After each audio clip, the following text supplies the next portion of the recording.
Welcome to another episode of Pulse of Polynesia. I am your host, Leauso Filoiali'i, coming to you live from the great state of Texas. Joining me tonight is my co-host, Kalani Barber, representing North Texas. We are truly honored to have with us Matthew Leituala, founder of ialofa. This is an episode you don't want to miss, especially for parents and youth looking to better understand college readiness, NCAA eligibility, NIL, also known as name, image, and likeness, opportunities, branding, contracts, and financial literacy. Matthew's journey and expertise are here to empower our Pacific families and athletes with the tools they need to succeed. So share this live, gather your family, and let's dive into this powerful conversation with Matthew Leituala and the vision behind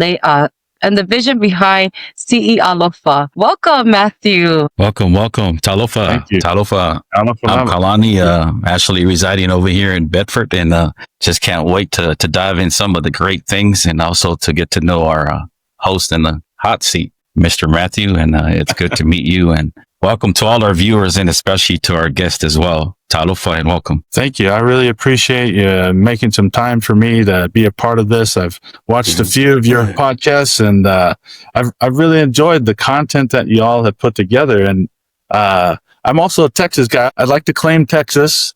I lived in San Antonio for 9 years, and a lot of my kids have grown up there. And so I miss my Texas. I was very sad when I was with my screwdriver taking off my Texas plates and putting my Idaho plates on. So I miss Texas. I love Idaho. It's been great. This is a beautiful place as well, but it's so great to be here on this part of my journey. And so thank you for having me. Awesome.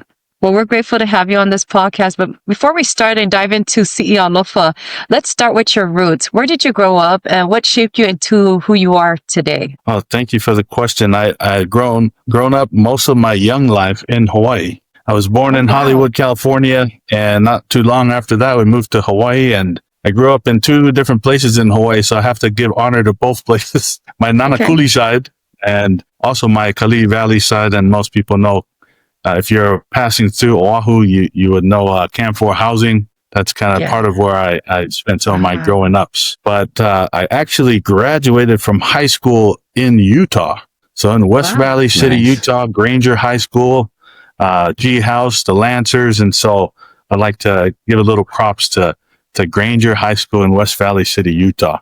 But, currently I reside in Moscow, Idaho, where the University of Idaho is, and only about 9 miles from Washington State University. And that's Washington State University is a very special place. It was where I had my first grown-up job out of college from the University of Idaho. I was an academic counselor to football. So back in the day. And so that was back in 2001, 2002, but a great place. This is where my wife and I came here, spent a couple of years in Rexburg, Idaho at Ricks College. And that's where we played a couple of years. She had a great, beautiful 15-foot jumper. And when she shot this one time, I thought, oh, I'd like to get to know her. And so I married an Idaho girl. And so that's why I'm still living in Idaho. I've been to a few places, but, Idaho always brings us, and this is home for us. But, all of our lives when we were young, we would always go to Samoa for the summer. And we'd always spend time in my mom's village, Lalumangu in Alepaka, and then also my dad's village. We would spend some time in Savaia. And whenever we're in Kukuila, we would always spend time up on the mountain.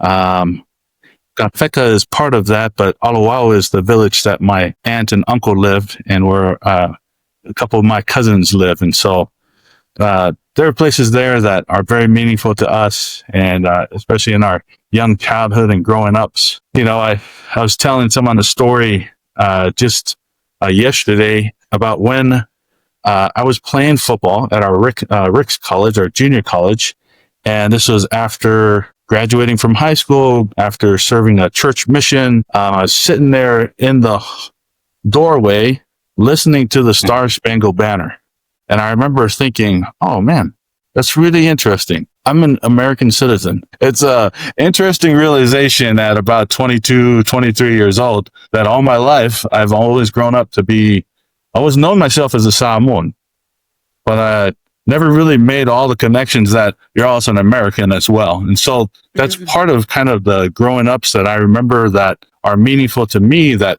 help me and motivate me to help Islander kids, Pacific Islander families, and all families really throughout the entire country. And so those are kind of the upbringings, the places that I've kind of grown up in over the years, and just glad to be where I'm at right now, because this place is a little piece of heaven up here in northern Idaho. We had a football game last night with my son's 8th grade team, and I just help a little bit with that. And where we are right now, we're only about 3 hours from Canada. So if you can imagine, we're pretty far north in the U.S. And so that's kind of the upbringings and stuff that I just remember thinking of kind of our growing ups and what kind of age and the way I think. And so, yeah.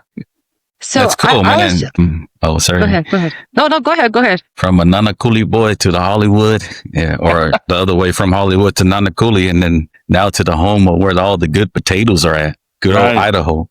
Oh, yes, the best. Yeah.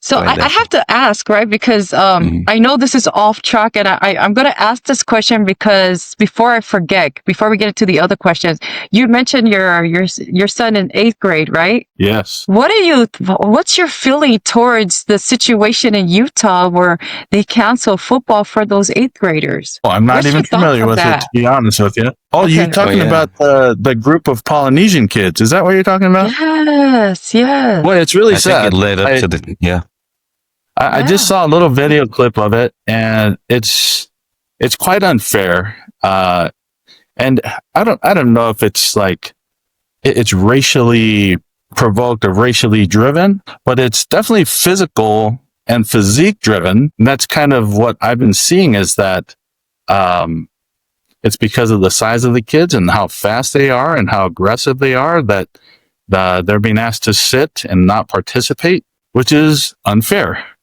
in my opinion. And so I try not to take sides on too many things, but I would say that one kind of sticks out to me because I wasn't a small kid growing up, and I definitely took advantage of things as they came. And, other people have other advantages. And so I would say that, when I saw that video clip, I thought, oh, that's a little unfair. And I wish they would let those kids play, because that's just what it is. If you want to create a league or something that is driven by different rules, because there are no rules in that regard. There are like the X-Men, if you're above a certain weight and such. Well, those are X-Men boys, and they get to play, but they have to play in certain positions. And so I don't know the makeup of the rules that don't allow them to play, but it's really sad to see that it's because of their physique and their aggressiveness and their ability that they're being held out. And so, do you have any thoughts on that?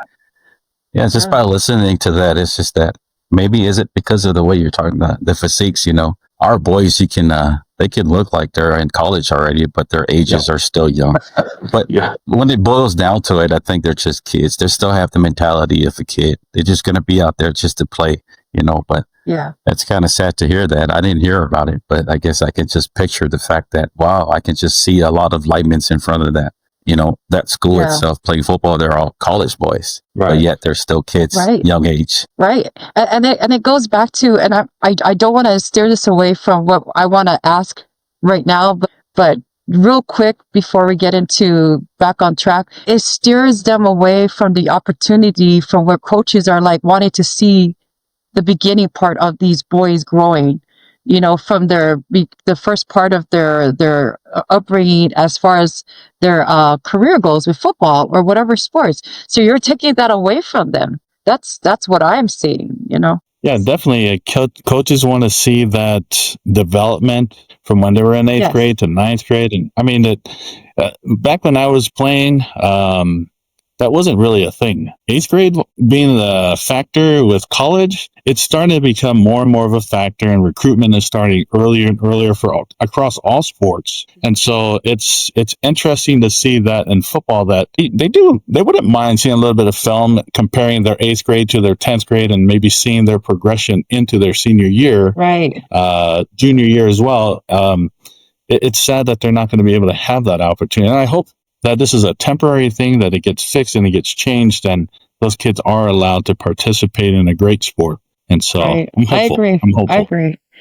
Just to add one more, because because I have we have kids that are in sports, and I think the other thing that takes away from this opportunity is that it doesn't allow them to build IQ and hands-on, being able to be hands-on in that sports. You're taking that away from them, so. No, definitely. I mean, a similar topic is multi-sport athletes versus single sport athletes.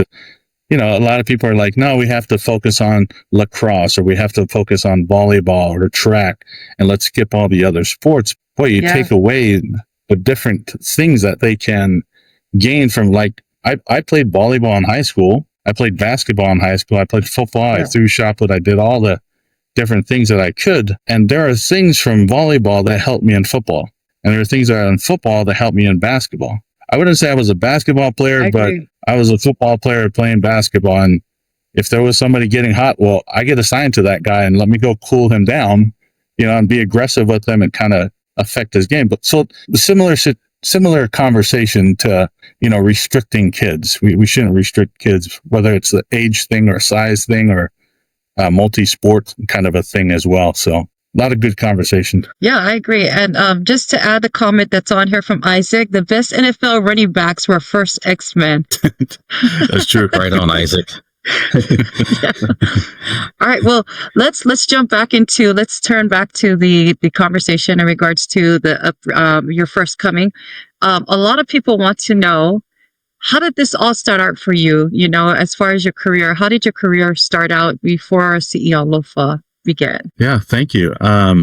Most of my adult life, I've served in athletics. So on the college level, in higher education, in student affairs. I've loved my time in higher education because I've learned from the best people. I've had great mentors over the years that have just taught me and have shown me, like, these are the ways you affect kids, whether they're Pacific Islanders or they're Black or they're Hispanic or whatever it might be. These are the ways that you can really touch somebody and connect with them. And so a lot of times, I just think, like, I've had so many great people in my life that have mentored me and trained me and just inspired me in my life.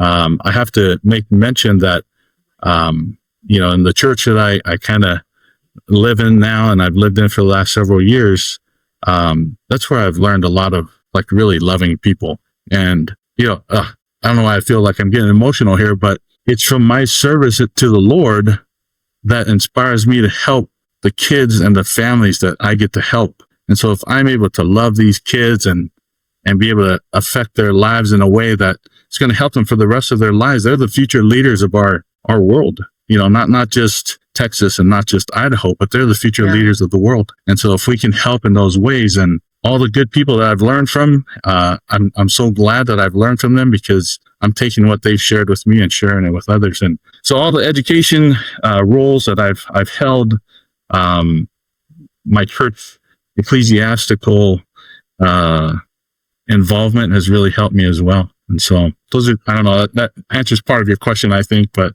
yeah. So if Bishop, if you're listening, I think he wants a primary calling. Oh, wow.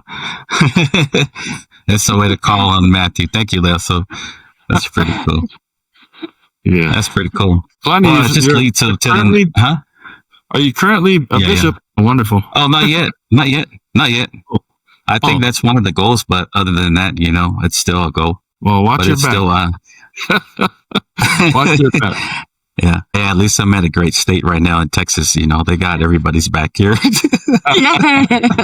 Yeah. I agree. I agree. Yeah, that's pretty cool. Like, based on all your experiences, like in school, sports, especially in church, you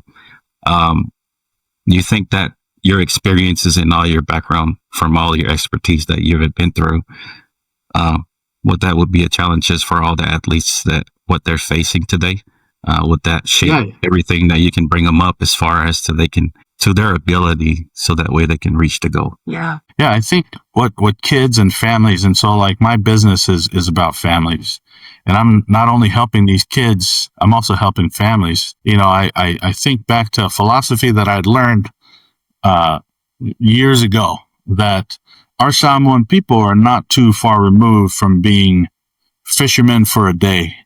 And that's kind of I kind of hold on to that. So we're fishermen for the day. Back in the day, we didn't have refrigeration. Back in the day, we maybe didn't have preservation type techniques for food. And so we fished for a day and we go and catch what we needed. And maybe it lasted throughout the day. But I think just from a philosophical standpoint is that now we have to adjust and we have to advance and we have to start thinking of the future. And so have a savings account that you don't touch, have a retirement plan, and having those types of mentalities, thinking forward and above and beyond what is or what was Pacific Islanders of the past. And so having these types of programs are now I hope my parents aren't watching, but I have to share. I remember graduating from high school, and I remember my parents encouraging me to go get a job so we can help provide for our family. But I was like, I want to go to college. Is it okay if I go to college? And they're like, well, what's the use of college when you can, maybe I'm kind of over exaggerating that, but it was kind of what I had in my mind. It's like, they were saying, don't go to college, but go work so you can bring your paycheck home right now because we need it right now. And I think, I love my parents. Everything I've learned, everything I've done, I've learned from them, and I appreciate and I honor them and everything that they've taught me. And so I would call that a respectful disobedience. Yeah. So if they say, go get a job, I said, well, I'm going to go to college and I'm going to fill this application out and I'm going to send it off. And I went and I attended a junior college in Southeast Idaho. And I said, okay, so let me stop you right there real quick. So, a lot of times, a lot of kids, they're all about, no, I'm going to go get a job because I want that money. What made your young mind decide to take the route of going to college? Were you surrounded by a lot of kids that wanted to do that same thing that influenced you? I had very good friends who went to school. I grew up in the Church of Jesus Christ of Latter-day Saints, and I had friends who went to school, went on their missions, came back and went to school. And I would kind of observe that and think, well, I want to do some of those same things. I want to go and serve the Lord. I always knew I was going to serve the Lord. That's 100%. I always knew that. But college, that was kind of another thing, and it's like, oh, I guess and I think back to those days. So I started college in 93. Well, I'm kind of throwing out my life here, right? But in 93, I started school. Back then, you would not see Pacific Islanders at school unless they're participating in sports or, in some kind of activity, but you wouldn't see a regular student attending just because, or at least it was rare, I would say. Yeah. But nowadays, 25 years later, you fast forward 30 years almost, there are kids going to school. They are studying to be doctors, to be lawyers, to be engineers, to all the different things. And it's beautiful to see that transition that's happened. And I've gotten to have a front row seat working in athletics and working in higher education to see that transition from back in the early 90s to the quarter through the 25 years into the 2000 years. What I'm trying to say. But it's wonderful to see that transition. And so, I think about that. I love it. So do you feel like, because I know when I was in college, I really didn't have a roadmap. I went in there blindfolded. And so I had to, like you, be observant. I went to college because I was tired of doing fit hours at home. And I was tired of, doing the soccer and all that stuff. I was tired of it. And I wanted to get away from the rock. And college was like either college or military. But when I came to America, like I didn't have a roadmap. I knew I was not good in words and English, but I was very good with numbers.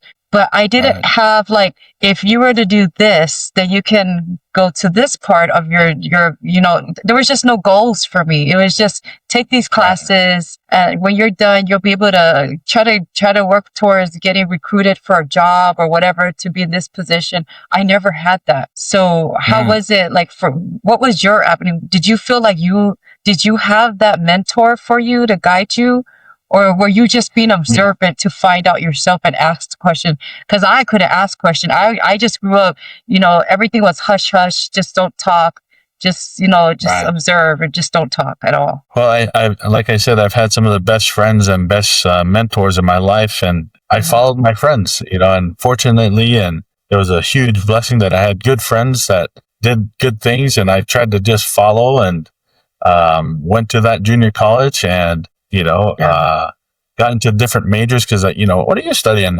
Maybe I want to study that, and that's kind of how I just you learn on the fly, and just figure it out as you're going, and meet a great professor, and all of a sudden I'm studying health and physical education and biology. I'm like, oh, she's a cool teacher. I want to take another class from her. And well, that was a great class. She has another class offered next semester, and all of a sudden I'm studying sport ethics, and I'm studying sport administration, and working on a master's degree, and like I said, just great mentors, and I'm just in the right place at the right time, and have good people influencing me. And from then on, all of a sudden I applied to this job because my academic advisor at the University of Idaho gets hired at Washington State University 8-9 miles down the road. And they ask him, is there somebody you feel that could take this brand new position, academic counselor for football here at Washington State? And he says, I know a guy. That happened to be me.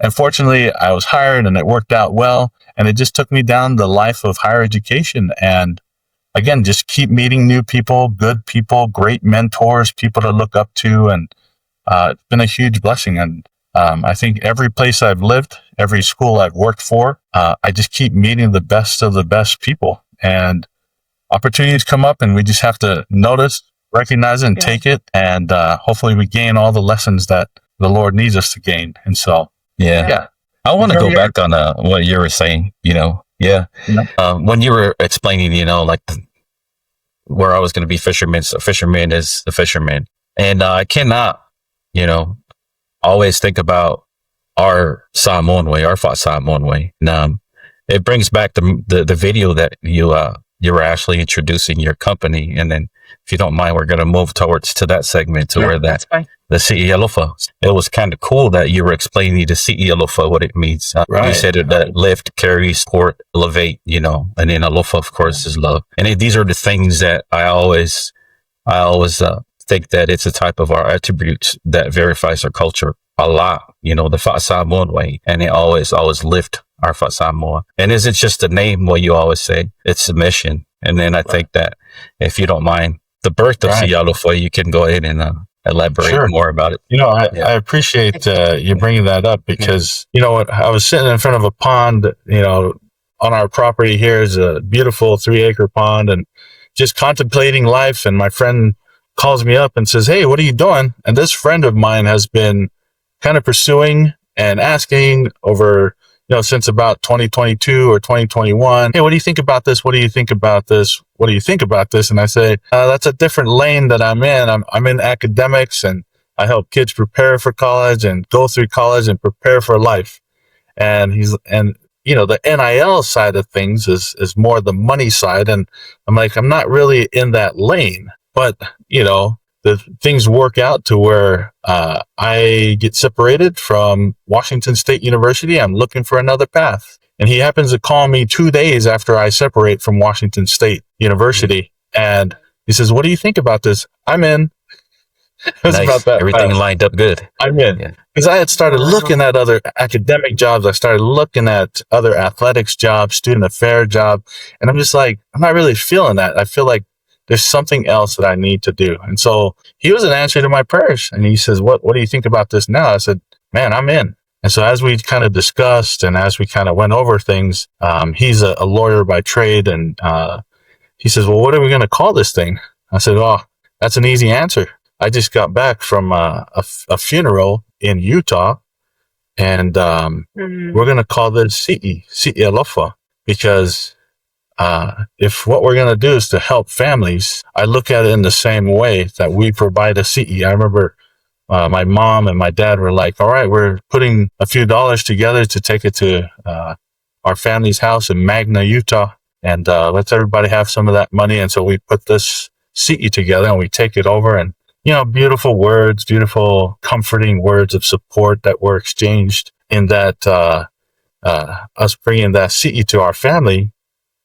And I just felt like, man, that's exactly what I want to do. I just want to help families. Nice. And so when he asked me that, what are we going to call this? I said, we're going to call this C. And we're going to call it C because we want to do this because we're motivated by love. We love people. We love our families. We want to help them. And everything that we have here, we want to share it with everybody who needs that. And so that's kind of the birth and that's the beginnings of things. And I love it. I've had so many of my business friends who are like, well, if you name it ialofa, then it's going to kind of really go towards maybe Pacific Islander families. Yeah. I'm like, well, I don't have a problem with that. And I feel like this is the purpose and the reasoning behind naming our company this is because, it's the motivation behind it. It's the purpose behind it. And this can transcend culture.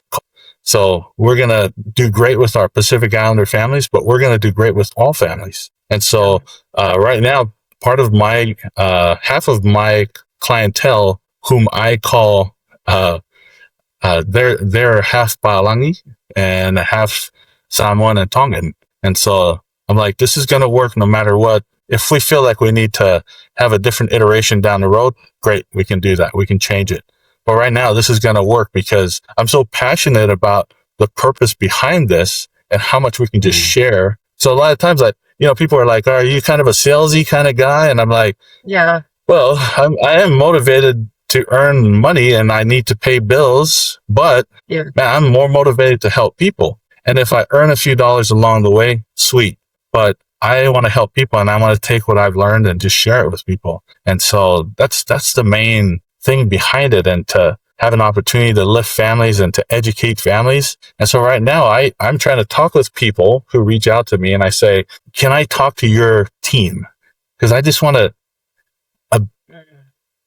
help as many people as I can in one shot, And so I'm trying to get up to Alaska this next week, and I'm trying to connect with a couple families that are up there. And Alaska is kind of the stepchild to the U.S. because no one goes up there and recruits. At least that's what I'm learning, is that it's difficult for people to get individuals like me or even coaches to go up there. Yeah. So I'm trying to connect like 4 schools that are in Anchorage that are supposedly the biggest schools that are there. And I have good friends, Ma'otosi, who you all had interviewed previously. Yeah. He's in Alaska. Right? And I'm trying to connect with the people that he kind of grew up with over there and has lived his life up there. And so he's setting me up with his family. He's setting me up with coaches that he knows. And I just want to go and just educate people, and nice. Of course I want to earn.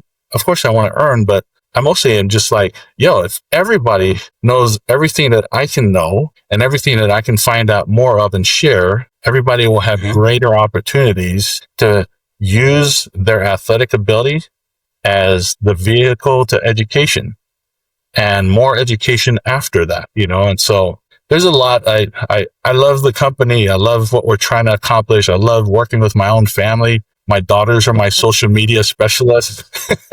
And nice. I love working with them, and they're great. And so thanks for sharing that. That's pretty cool.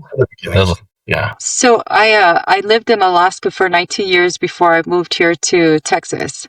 And so Anchorage, of course, it has like 4 big schools there. And then there's another one in Sedona that you probably might want to tap into because there's a lot of Polynesian kids there as well. I do know that it was very difficult for us when my kids were there because we had to fly down to the lower 48 to be seen. Now that costs a lot of money. And at the same time, people, and this is the hard part. I don't know, maybe it's different for everybody, but it was very difficult for Polynesians in general to share information. It was mostly like, I'm keeping that. And I never liked that. I don't know. Again, don't come at me, everybody, but I was more of the type that liked to share information with everybody, but a lot of people like to keep that. And with that being withheld, you weren't allowing to help other people at the same time. Now with Alaska, there's so much talented kids, and it's so sad what happened to a lot of the kids that grew up with my kids because they're in situations that you should have been at college. You should have been in the NFL. You should have been in the NBA. But the reason why they succumb to where they are right now, which there's still time for them, but the reason why they succumb to that situation is because, like your situation when you got out of high school, go get a job. Go get a job. Alaska is like Hawaii and is exactly like California, where it is so expensive.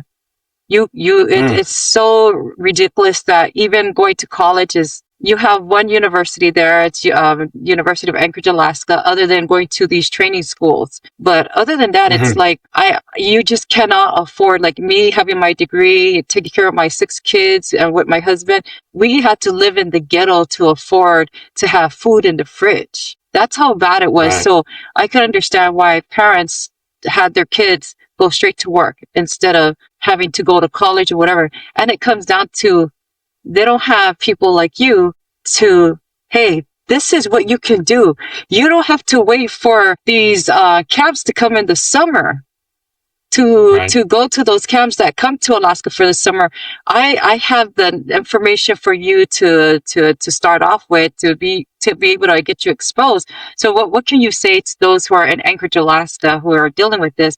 And this is also the same for those who are in the islands of Samoa, because I also get people from Fiji asking about, hey, when Kiki was on, they were also asking about that too. So what can you say about those, shortcomings that we are not able to expose out there? Right. I think when I was listening to Kiki talk, he was like, just reach out to me. And I kind of offered the same thing. There are I have a number of paying customers, but I have a bigger number of people who I just say, just call me and ask me or text me, and I just want to answer your questions. So I probably have 5 times as many of those folks who just want to ask, and I'm like, that's fine, just ask me. And maybe they can't afford certain things, and I just say, don't worry about the money, just text me and ask me, and let me try and help you as best as I can. And it works out. It's working out great. And what I say to those folks there, I'm gonna be like Kiki in a different sense, in that he's coming out with a handful of scholarships. Well, I want to create a roster that coaches can come and say, hey, I need a linebacker, and there wasn't a great in the portal. Do you have any linebackers that you have on your roster? And I want to get to where I can say, did you get that? Come as on. a matter of fact, yeah. I want to kind of be like Kiki, and his offering is, he's coming out with scholarships, and I also want to create a roster of individuals that I can take back to coaches. And I have a good network of coaches that have been helpful and good mentors to me over the years. And I just want to give them an opportunity and say, hey, I have a list of athletes, so that if you feel like you're looking for someone in a certain way, reach out to me. You need a linebacker, I can go and talk to linebackers at times when you can't talk to linebackers. And so I think it's a beautiful advantage. And maybe by saying that, I'm going to mark myself, and NCAA is going to come and say, well, you can no longer do that.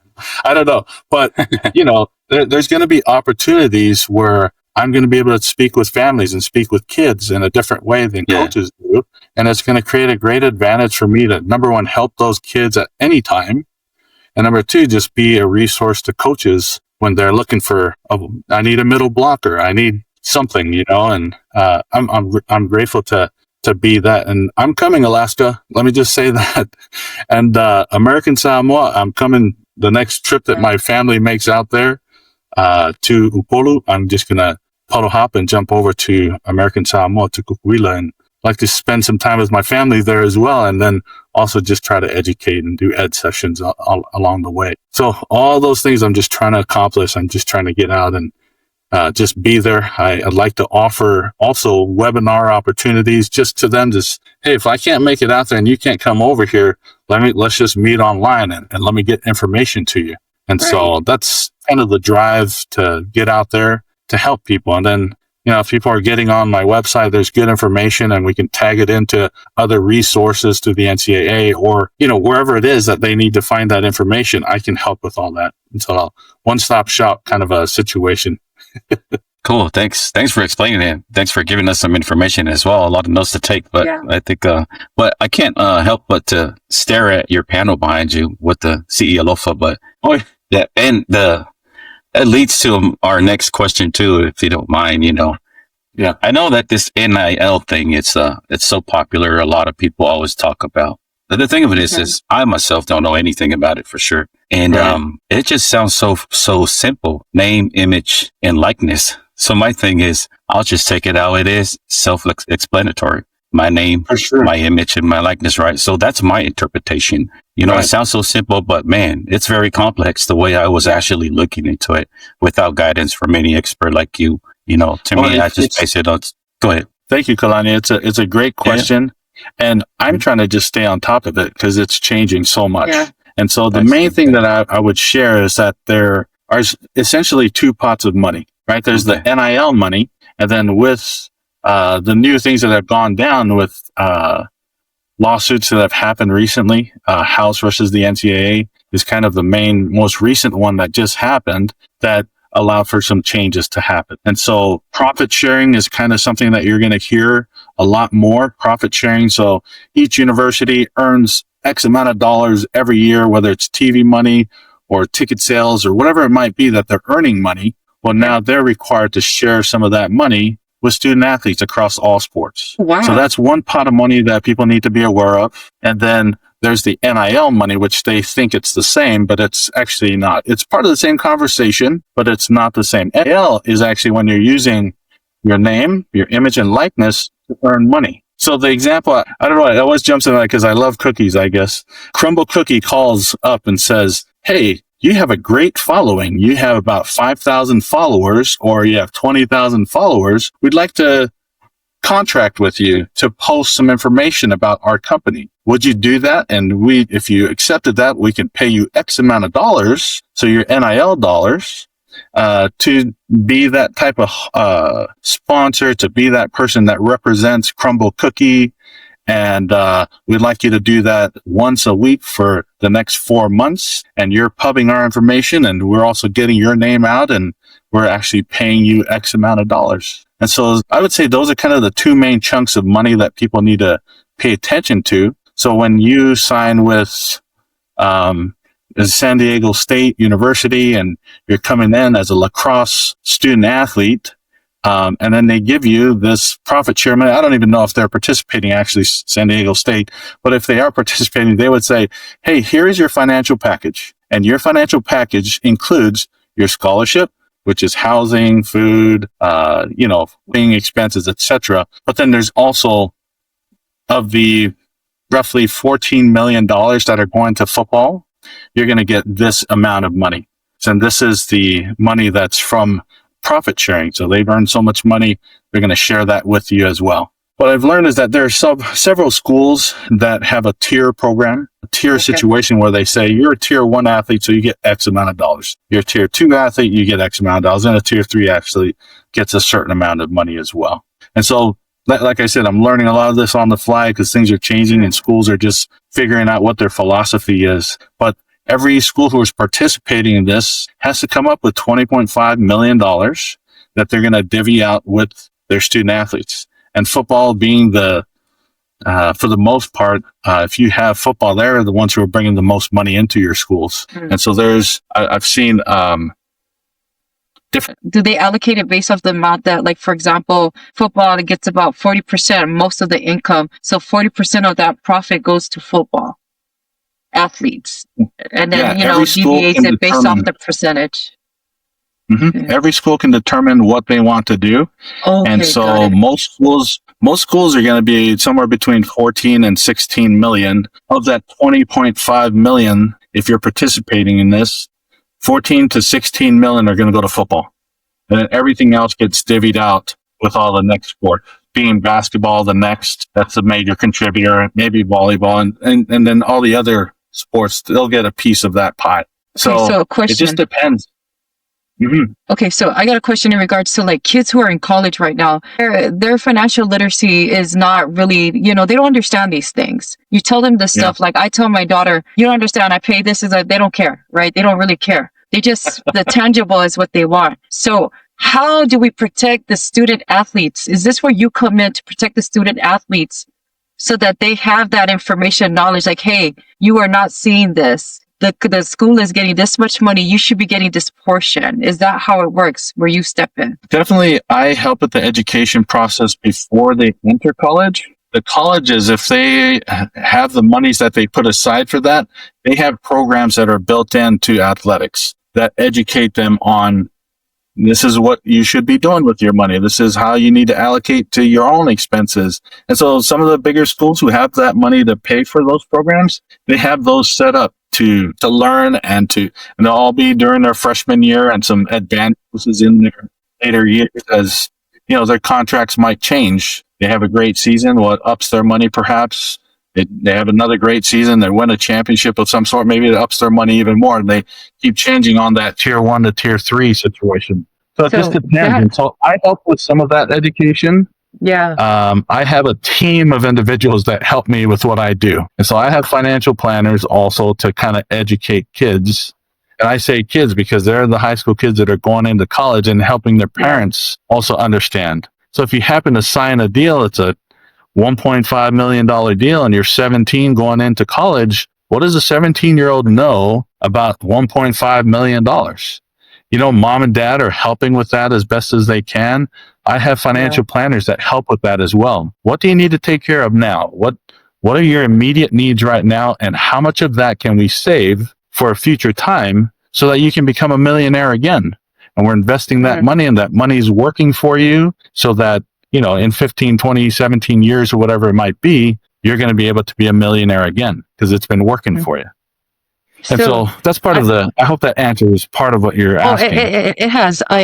This also applies to high school kids because I know I've seen some high school kids that are, even some Polynesian high school kids that are on Nike endorsements. And so NIL also applies to them as well. How does that play a part in your being an agent to our kids at a younger age? How does that work? You're talking about college kids having that opportunity? High school. As far as age grade coming up, because I believe that you got to start young to build this following, right? Right. You definitely have to, and it's getting younger and younger in age, and so you're building your brand, you're building the type of person you are, you're letting people know. Not only am I a great lacrosse player, I'm also a great basketball player, and I love to fish as well, and I go fishing every week, or that, and it's building your brand. You're letting people know who you are and the things that you value. And you're also setting yourself up for coaches to know. And maybe that's part of the equation is like, well, I have this kid from Australia who's he's a kicker on the football team, but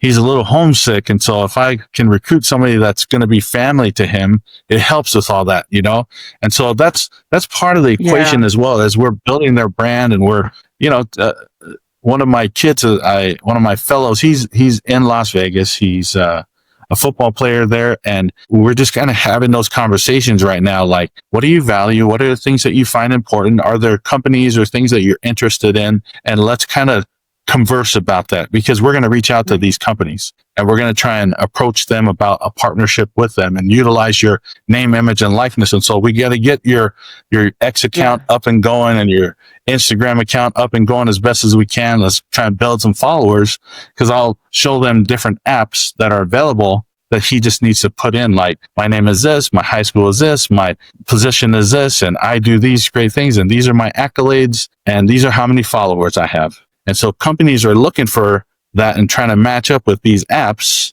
to find kids that will match up with what they want and what they're looking for. And kids are looking for, well, what are things that I'm interested or passionate about that match up with any money that I can earn? And so those are part of the conversations that we're trying to have with kids and their families. And it's kind of tough to talk to a high school kid and try to talk business with them, because some of them are just like, I just want money, and I just want to play my sport, and let's see, last year I think it was the number one. And so he's somebody that I thought, well, I'm going to start this company. I'm going to reach out to him and just ask him.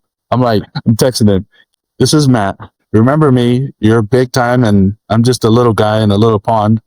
Can I ask you a question about NIL? And really great perspective that he shared. I said, so what is it that you're worried about with NIL, and what is it that you're more concerned about as a student athlete perspective? And he mostly said, my dad handles that stuff, and I'm trying to take care of the NFL. I'm trying to go to the league, and I'm trying to be the best football player I can be. So my dad handles all that. which is, not everybody does it that way. Other kids are more involved because they're excited about the money right now and maybe not as focused on the NFL or the NBA or, whatever it might be. Yeah. And so it's just a conversation that a lot of times I'll ask the kid, like, hey, what schools do you want to attend? And, in regards to NIL, I usually wait till later in the conversation with signing kids. It's like, what do you want to do? What do you want to study? Where do you want to be? Do you want to be close to home? All those types of things. But a lot of evaluation, a lot of discussion about what they want to do and what they want to be. NIL is usually the later part of the conversation. But if a kid is very excited about it, then we go into that conversation right away. And like, tell me about NIL and what have you heard? And do you have teammates who have deals right now? And like, tell me what you're familiar with. And then we just go into that conversation. And just like, some of the NIL deals will come after you sign at a school, and there'll be boosters or individuals that are on the collective of that particular school that will want to connect with you in a different way with NIL, as opposed to them donating to the school, to athletics, and then that coming to you through, those monies that come in that way. So I'm sorry, I'm kind of just rambling because there's just so much to talk about.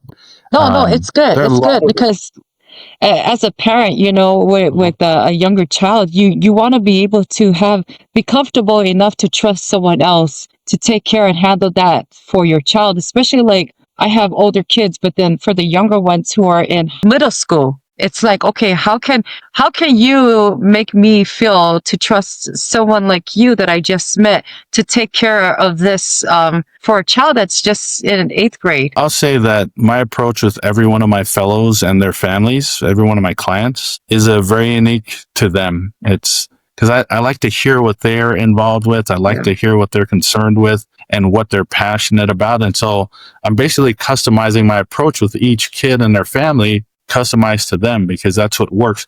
I do have some set programs that I like to talk about with kids and their families, but I really try to customize the approach with them and like what's more important to them.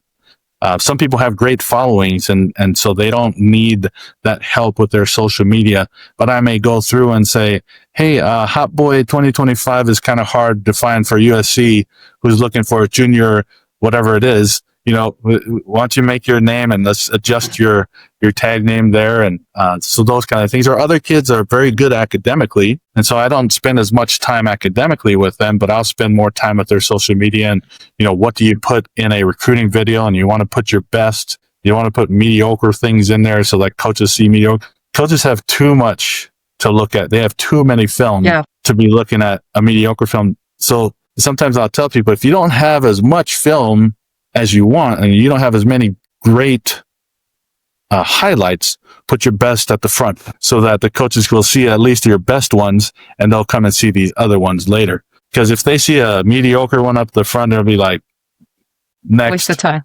Delete next. Because they just have so much that they have to. I've been telling kids a little bit about, when you put your subject and you're reaching out to a coach for the first time and you're emailing them, maybe put a highlight thought in there. 25 tackles in game 2 against this very highly ranked. Maybe, the way you tag your videos or your emails when you reach out to coaches in that way, you're tagging in a certain way that kind of sticks out and separates you from other people. But those are the important things to kind of help kids on the recruitment side and making sure that they're getting their best look right now with their first opportunity with a coach or whoever it might be. So yeah, I know. Sorry.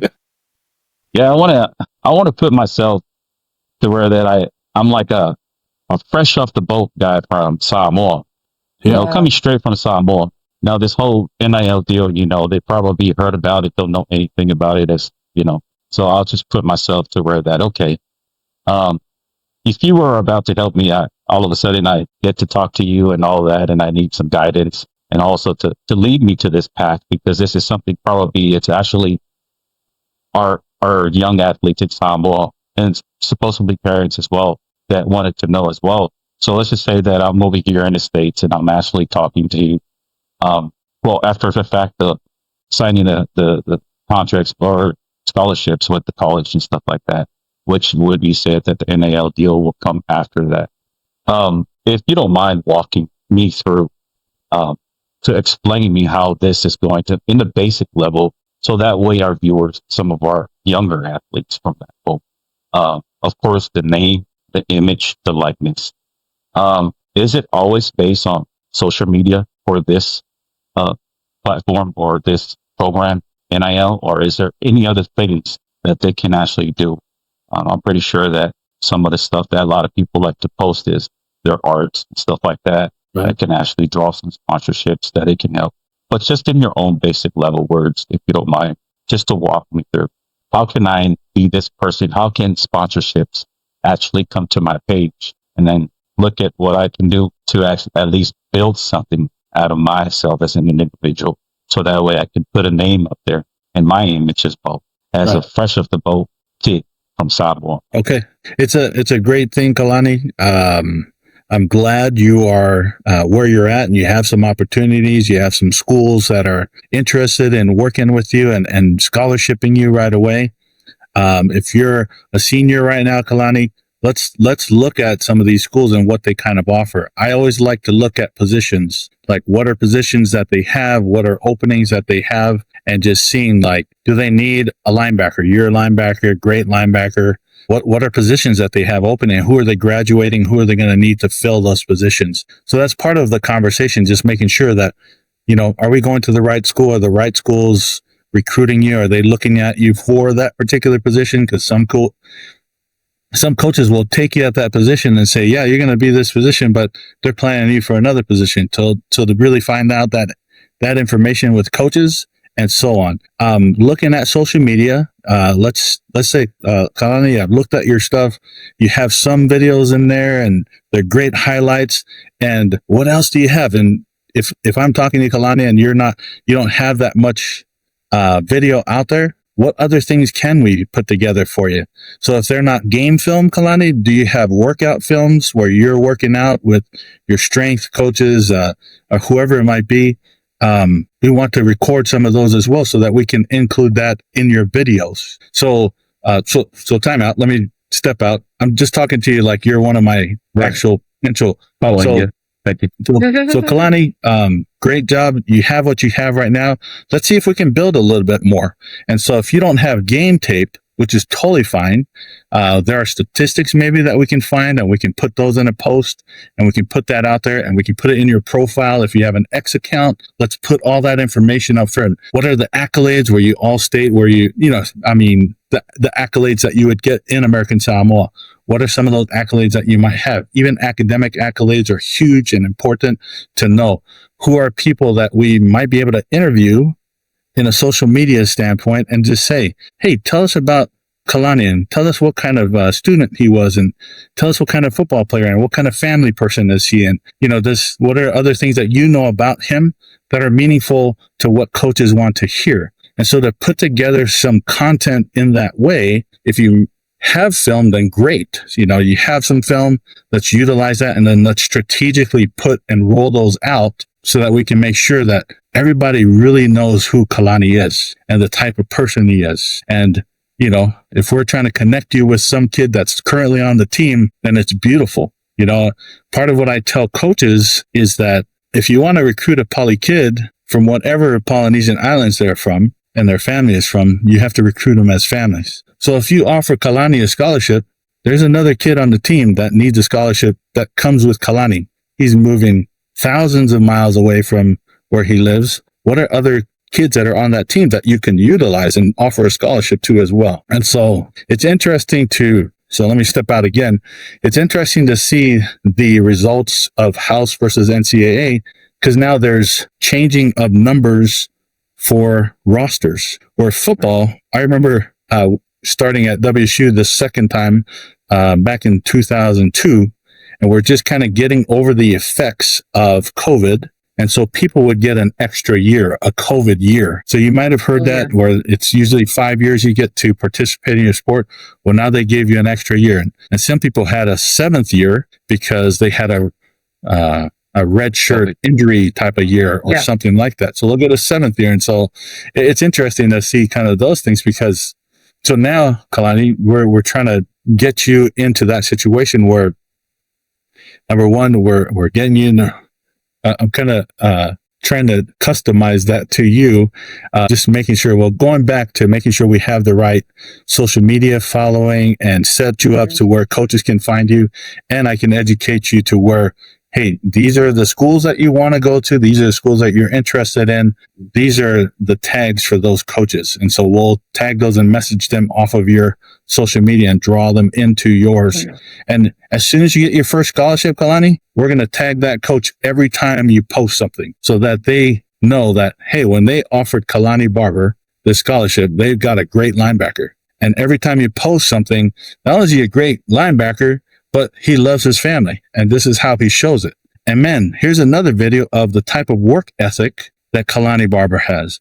And we're always posting and we're always tagging that coach. So, the social media side, I think is huge when we're kind of connecting in that way. And if you don't have social media, that's okay. We can build that. And that's kind of what my daughters are really great at is building that social media side of people. So, well, thanks for sharing that. Now hopefully that our views, and especially our young athletes from American Samoa or anywhere in Ireland, that's pretty much the process of how it gets to there. And that's just what Coach or, Brother Matthew just explained. Hey, this is a resource that you guys can always reach to, and then always will build your personal, I guess, in terms of the NIL language brand that can brand you to where that you can actually get you up here and get you the opportunities with all the, all the talents that they have. And then that's another thing too that I always talk about, and I'm pretty sure a lot of our polys athletes can relate it to about the talents that they bring up. But without the resources and everything that you have to explain, somebody that can actually guide them, lead them towards that where they can actually understand, because not every parents can be with their kids when they go to college. Yeah. And they're always relying on their resources, and hopefully those resources that they can trust to the fullest. And like what Sister Leituala would say as well. And it's kind of pretty cool that it answered my other question, that what you just explained, it better fit our younger athletes from back home. And it fits well, not only the educational part, but also the program, that it's better fit for them. So that way they can get there and excel the opportunity to their ability, so that way they can reach that goal.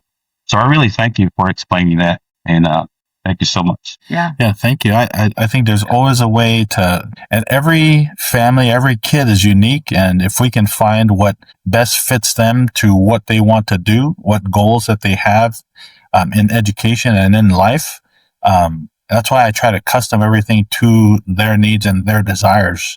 And so though they may, play at USC, they could play at USC. Maybe Cal is a better option, or Washington State is a better option, and we just really want to take a good, thoughtful approach on because Cal may have the program that they want to study, even though USC is offering them X, Y, and Z. Cal has their program. And if this is what they're really passionate about, well, let's make a V-line for Cal, and let's make sure that, and no offense to my USC people, I love you guys, but, we have to make, and in this crazy world of transfer portal. I was just going to mention transfer portal. Yeah. We have to have the best relationships with our kids. And at Washington State, for these last few years that I worked there were kids that were just getting bombarded by other schools. There are kids who are just getting offered money, all the different things to jump ship, and it's a crazy thing to kind of witness just how awesome, number one, that Washington State is bringing in these great athletes that other schools are trying to pounce on and take them away and just offer them the world.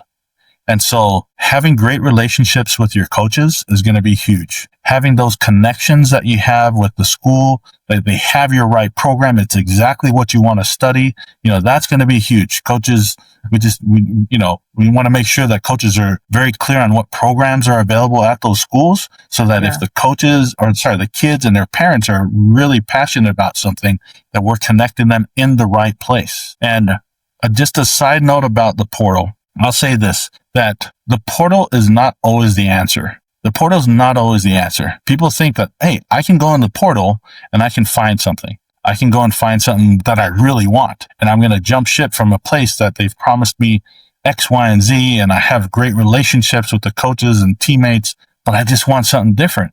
Portal is not always the answer. Not everybody who goes into the portal comes out of the portal with a scholarship. I'll throw that out there. And it's a pretty low percentage of people who come out of there in a very favorable manner. And so, yeah, go ahead, Lasso. So the best time that anybody would suggest you do the portal is if you were invited or offered something from a different college. And that's the only time that you would do the portal so that they can pick you up, because you're guaranteed an offer. Otherwise, they'll do the portal if you're not certain that someone's going to pick you up, because you don't know. It's kind of just like trying to get recruited blindfolded and not knowing who's going to grab you. It's an interesting system that's in place. You have to put yourself in the portal. You have to go through your compliance office, and they help you work out getting yourself in the portal. And so when people are reaching out to your kids before you're in the portal, that's not permissible. That's not an allowable act. But there are people who are doing that. There are people who are trying to lure people away from their schools. So an NIL agent is another thing that people call me, or they refer to me as. The coaches don't like NIL agents because they'll go and do the most mischievous things and say, hey, Junior, if you get into the portal, I can get you X amount of dollars over at whatever school. So if you get into the portal, I can get you. And then they'll go to that school and say, hey, I got Junior getting ready to jump in the portal. How much can you give him? So there's like all these scenarios. And so I remember talking to a coach, and I won't tell you what school they're from, but I remember talking to the coach, and they're like, oh, you're on this recruiting trip? And I'm like, yeah, I'm here. You have a kid here? I said, well, I have a kid that I signed. They're like, you have a kid that you signed? Are you an NIL guy? And I said, yeah, in a sense I am, yes. And they're like, tell me what you do.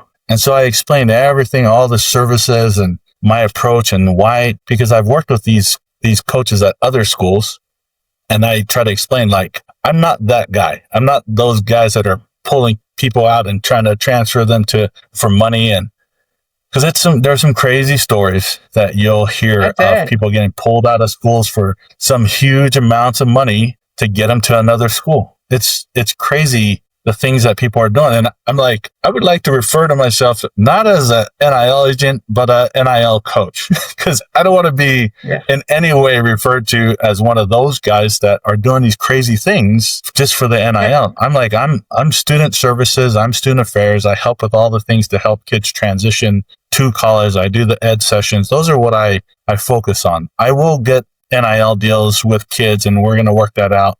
But my focus is education, and I'm an educator by profession. That's what I do. So, yeah. So, sorry, go ahead, Dasso. No, you're fine. So this is why it's so important that our Pacifica people need to understand this, is because we get information from so many different resources that our mind becomes so cluttered, and we just said, forget it. I don't want to deal with it. Whereas we have people like you where we can be very, very, it's such a reliable resources for us to fall off of and fall back on, because we don't want to trust someone that is going to take our child, utilize them for profit, and then not be in the interest of our own children, that, you're pretty much setting them up for failure, because there's a lot of that goes on, right? And I'm sure you've seen that happen a lot. Yeah. It's crazy. Part of when I'm talking with families, because it's usually mom or dad who communicates with me by email, by text, through our social media platforms. They'll want to have that conversation. I said, great. Let's meet on this date if that works for you, this time, and we're able to meet. And I'll say, please have your son, or please have your daughter, or please have your sons, all your kids who are involved with this conversation. I really want them there. And I'll just say, they're who I actually talk to, even though mom and dad, you're in the room and I really want you there, but I really need to talk to your kids. And so I just had a conversation earlier today, and they were in their car, and dad had the phone, and he had the phone on him, but I would ask questions, and let me think of it. I'm going to use the name John. I'm like, so John, how was school today? And the dad would be like, how was school today? And the camera's still on his, and I'm like, well, I want to hear from John. Can you just let me see John's face. I've never even met them, So I'm like, show me John's face. Okay, John, how was school today? Tell me, what kind of a student are you? A good student? Oh yeah, I have a 3.0. Okay, good. That's great. I'm glad to hear that. If you don't have at least a 3.0, colleges will be like, well, I don't know if he can handle school and play football. If he can barely do it on high school level, can he handle it on the college level? So, all those kind of conversations are happening. But what I do is I really am trying to help the family allow for the kid to really own his education or her education. I'm like, this has to be something that comes from them. And when college coaches are talking to them, they'll talk to mom and dad, but it is more important that the answers come from the kid so that they can see, oh, this kid's actually serious about this. And he can talk to me about, a cover 3 defense in football. And that's great, but they can also articulate that they're great students and they love the subject of science and et cetera, et cetera, et cetera. So I'm trying to wean the kids away from their parents, but also be very respectful to mom and dad and grandpa and uncle so-and-so. And it just reminded me of something, it's such a cultural thing because we're so taught at a young age to be very respectful of our elders, and so we're always kept quiet. And that was pretty much how I was growing up until I, stepped away from all of that and I love my parents, but it was when I stepped away that I realized I had a voice, and so I pretty much was able to speak more. And I think that's how it is with children. When they step away from their family, they're able to have their own thoughts and minds. They become their own being. At the same time, I remember talking to one of the coaches back home in Samoa, where he mentioned a child in America called and asked, hey, I need some money. I don't have money here in America. He asked him, well, where's your scholarship money? Where did it go to? That money went back to his parents back in American Samoa. So how do you deal with that? And I don't think a lot of them understand how this works and that doesn't really help their child while they're in college. Right. There has to be, like I mentioned early on in our conversation, the respectful disobedience. And that's kind of when people hear that, they're like, what is that respectful? You have to be respectfully disobedient sometimes in order for you to grow legs, in order for you to grow your own thoughts and your mind and your own belief system. You have to be respectful by saying, I need to figure this out, or I have the scholarship dollars and it might be like a scholarship of $1,200, but I may need only, I don't know. It's a big philosophical, it's a puzzle that you have to figure out, and you have to be respectful to mom and dad. And what I'll say is I'm also want to be respectful to all the mom and dads in the world, but they need to understand that their kids have a certain level of need that those scholarship dollars are built off of. And so if you've never understood the scholarship, a scholarship is, what is the tuition cost? What are the fees? What is the highest meal plan that you have on campus? What is the highest housing situation on campus? And all those different fees. And then they put it in there, and that's how they calculate what a scholarship covers. It's all the different packages in that way. And so when you look at that, you could say it costs this amount of money in order for me to attend school this semester. And I could have extra, I guess. Maybe if you do have extra, maybe that's something you can consider sending to mom and dad back home, or something that they can consider possibly receiving from you as a parent of a scholarship kid. It's a tough conversation, and I've had those conversations with families, maybe not from Samoa, but our Samoan or Tongan families that are having those conversations with their kid. Well, they need to send us some of that money because X, Y, and Z. And I have to just, let me be respectful in how I say this, but they need that money in order for them to eat the amount of things that they need to eat from a nutritional standpoint, in order for them to be competitive with their current teammates and then across other schools and competing with other schools. And so this money is the minimum amount that they actually need to be competitive. And so I tried to break that down with parents. And once they see, okay, this is how that's put together, and this is the breakdown of those scholarship dollars. Okay, great. They are less likely to expect something, and they'll know that, well, the money that they get is exactly how much they need for their scholarship and for their living and for to be able to survive over there. So I think some of those conversations are really helpful in that way, just having a better understanding of how you put that scholarship together. And it's not really extra money. The NIL money, you can consider extra money, in my opinion. All of this conversation all started with kids saying, oh, there's not enough money in my scholarship to to live. I didn't eat last night, or I didn't eat this morning because I don't have scholarship money. Well, the truth is, and I'm from the old school, I'm from before all the NIL stuff, is there's enough money, and this is the way it's broken down. So there is actually enough money to cover your expenses, but now we're getting into profit sharing. Well, the university makes so much money off of each individual, they deserve a cut. It's a little bit different, a little bit different of times, but that's kind of how we go crazy. Yeah, that blows my mind with the profit sharing. Because I know, darn, I think I'm going to spill in the TMI.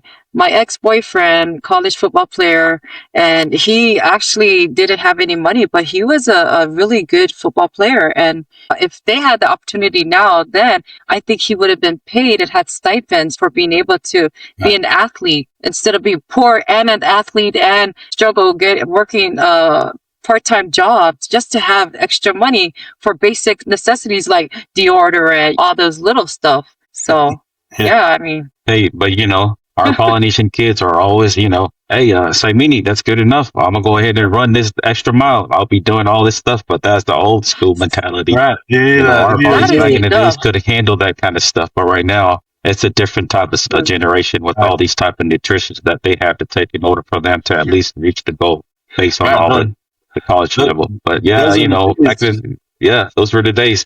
Hey, I don't have any money to go eat something. What do we got? Oh, I got plenty of Saimini in there. Let's go ahead and make some Saimini. Yeah. And then all these athletes, hey, how do you guys get so big and full? Well, it's a secret. It's a champions. Breakfast of the champions. If you need a little protein to add in there, you just cut some hot dogs in there. It's solid. That's good enough. From the cafeteria. Make sure you have 10 scoops of rice and we're good. Yeah. Add the ketchup on there. Yeah. College based. That's all we survive on. A little side story. I have to tell you the side. In Idaho, at Rick's College, in Southeast Idaho, man, I learned how to eat potatoes. Potatoes were cheap. I ate potatoes every way you can imagine. Every way you can imagine. Soup, in pies. My favorite was hash browns. I'm like, I just want some hash browns with some ketchup. And that's how I survived my JC days. Nice. I mean, you see it everywhere you walk down the streets anyway. Right. Potatoes everywhere. Yeah. But just want to take it back if you guys, if you don't mind. So Go ahead. I heard about a story when you and Troy Polamalu went to American Samoa. Yeah, 2011. Please tell us about that. That a great experience. Wow. Some of the athletes, or you still remember some of the young athletes that you talked to, or some of the ones that actually told the stories and inspired you. So I'll say this. It's been years, and I've had too many concussions over the years of playing football that I don't remember a whole lot, but I do remember a few things. Things I do remember. I loved the times where, we're getting ready for camp, and I didn't help with the football athletic side of things. Me and my best buddy, T. Kinikini in Salt Lake City, he and I did the academics, and he and I did the college prep, and he and I did all those types of things that are supplementary to what we're there for, the football athletic side of things. And so I have a lot of experience with that. But one of my favorite things is every morning before we went to the field is that we'll be sitting there and these beautiful people would come from the village and bring us pankeke and kokusamo. And we'll be chilling there. Speaking my language.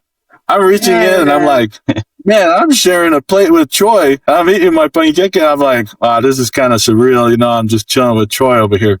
But the most humble guy you'll ever know, just the biggest heart. Him and his wife are, some of the best people you could ever meet, with the greatest intentions to try and help so many people through their foundation. I had great experiences there with great coaches who came as part of it. I was part of All Poly Sports, All Poly Football, which is mostly out of Salt Lake City, but we've also had camps in Hawaii and camps in Texas. All Poly Football is the camp that we belong to, and Troy kind of picked us up and allowed for us to bring our camp out there. Alema Te'o is the CEO of All Poly Sports, and I kind of give him props because he's been doing it for, more than 26, 27 years now. And I've only been part of it for maybe 12 or 13. But him and Keith Pereza, man, they've been hand in hand together the whole time. Yeah. You know, sometimes I don't even remember their first names because I always call them by their coach names. And so you say, coach, Coach Oops. Coach Keith. Yeah. But, Oops. yeah, I mean, those are the being in American Samoa. I was able to go a little bit early and go visit my family in Upolu, and was able to spend at least a couple of days with my parents. And but man, what a great experience to affect so many kids, give so much exposure, give some great coaching on the field and great coaching in the classrooms. And, you know, it was not only football, but it was also volleyball. My cousin, Alan Allen, he's, I think it was the 84 and 88 Olympics of volleyball. He was on those teams, played for University of Hawaii. But he took care of the volleyball side with Logan Tom, who was an Olympian as well. She's a graduate from Stanford. And so there was a lot of volleyball as well. Football, volleyball, the education. There was a chance that we had as the educators, T. Kinikini and myself, were able to go to the Department of Education and just kind of discuss things with Ken Polamalu and talk about, you know, qualifying classes and making sure that these classes met the minimum requirements for the NCAA and would count as core classes as part of their eligibility, making sure that they were eligible. And so Ken Polamalu did a great job of addressing those things, and T, Kinikini, and myself were just kind of there to kind of support. And I remember we were meeting, and I can't remember the minister of education at the time, but she brought all these great gifts, and she was giving it to Troy and just thanking Troy for, you know, his efforts in Samoa to help with all that and being really focused on the future of Samoa and utilizing Samoa in our approach. And gifting him all these great gifts. And let me tell you, Troy, who's, like I said, the most humblest guy, but what a character also. I remember we get back to the hotel and he goes, on behalf of the Polamalu Foundation, I would like to gift these things. So the things that he just got from the Department of Education, he turned and gave it to me and myself. And I'm like, dude, I can't take this. This is like the nicest mats, and these are the nicest carvings. But he was just humble and jokingly, in a joking way, he gave it to us, and just thankful. But some of the coaching that was happening on those fields were so beautiful because not only were you getting college coaching, but you're getting actual NFL players who are coaching those kids and giving them just the real deal on that level of that sport. And so just the highest level of coaching that you could receive. And it's so, I mean, it could have easily had 1,000 kids on that field. And it was beautiful. Star Island. Right. And if you ever go and you kind of, you search it on YouTube, the music, the singing that those kids, the gospel was so entrenched in everything we did. We always prayed. We always sang hymns. We always gave praise to God as we were playing this beautiful sport. The representation from each of the schools was beautiful. The coaches, it was just a beautiful opportunity. And thanks, that's pretty cool. Thanks for a lot of good that came from that. Yeah, I saw that video as well. Yeah, every time I watch that, and then all the kids singing the hymn song, man, the unison and all that get together, it just brings back a lift to your spirit. But the reason why I ask is because, you know, he's always a good talker. You know, sometimes a lot of people over here, especially for being in Samoa with y'all, coaching the level that he has and an expertise that he has in his position for our kids in Samoa. There are millions of people out here that are willing to die for to meet this person. But yet, you know, a blessing that our young athletes in Samoa have that opportunity, even in Hawaii as well. And thanks to the Ainga and the, you know, the Football Foundation. It's just one of the things that I remember when he had his speech over at the Polynesian Hall of Fame. It's pretty cool. Some of the things that I wrote down, and he said that, you know, humility and gratitude and all we give and receive is essential. I think, and then some of the stuff that he always said, that be unselfish. And then when you said that, he just got the gift from, you know, and he just gave it to you guys. So I was like, wow, it does explain who he is most of the time, but he will never forget the Samoa way. That's why he always preach, you know. So, but other than that, what a blessing for you, Mr. Matt, you know, to be there with him and actually to help our kids that level of expertise. And, but I think that's one of the things too that I do envy our culture, especially any Polynesian culture. It's just the way that we were brought up, and the talent that we have is so natural. And then with everything that we go through, it's always going to come down to it. Pray, pray, pray. Oh, you yeah. know.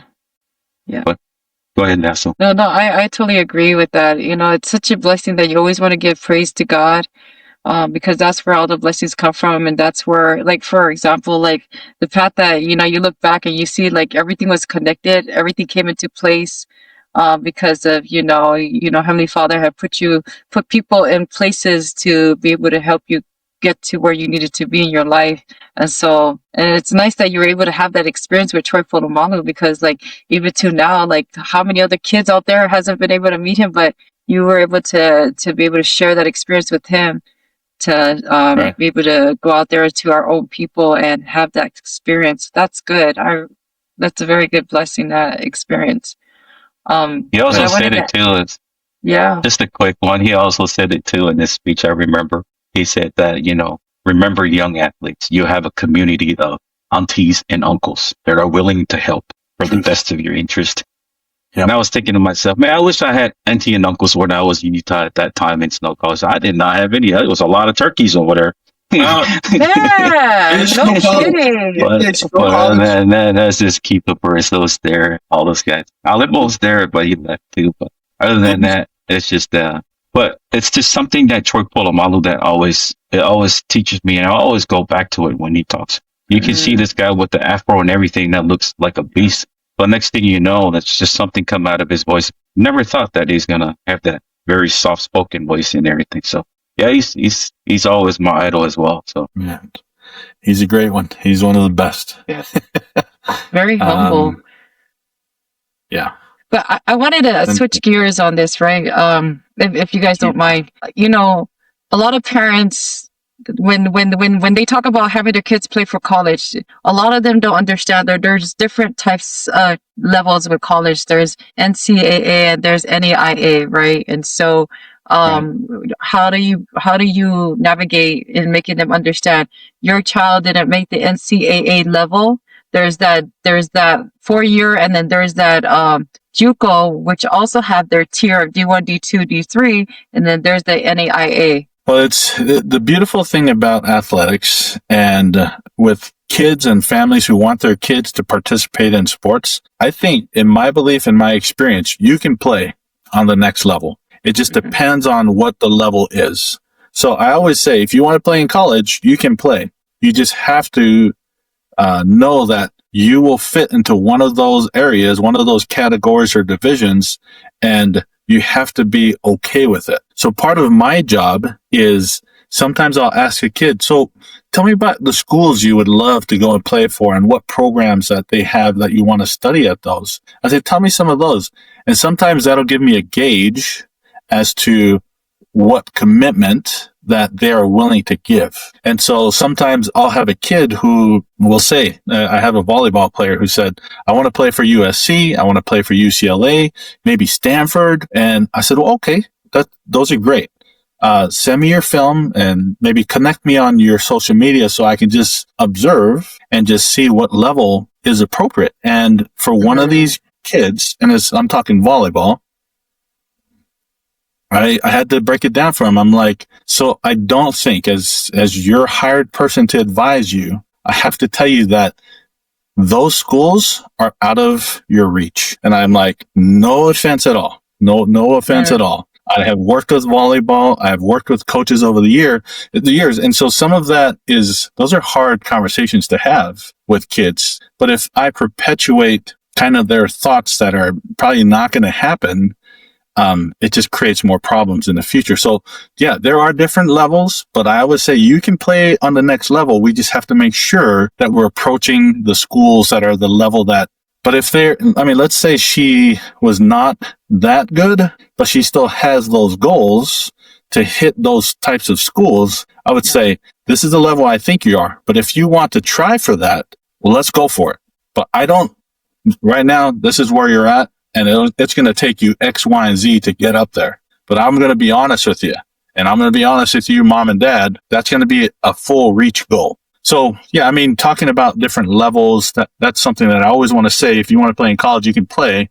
We just got to make sure that you're going to the appropriate level. And then I have other kids who are like maybe more realistic. that'll say, I want to play for these junior colleges. I'm like, great.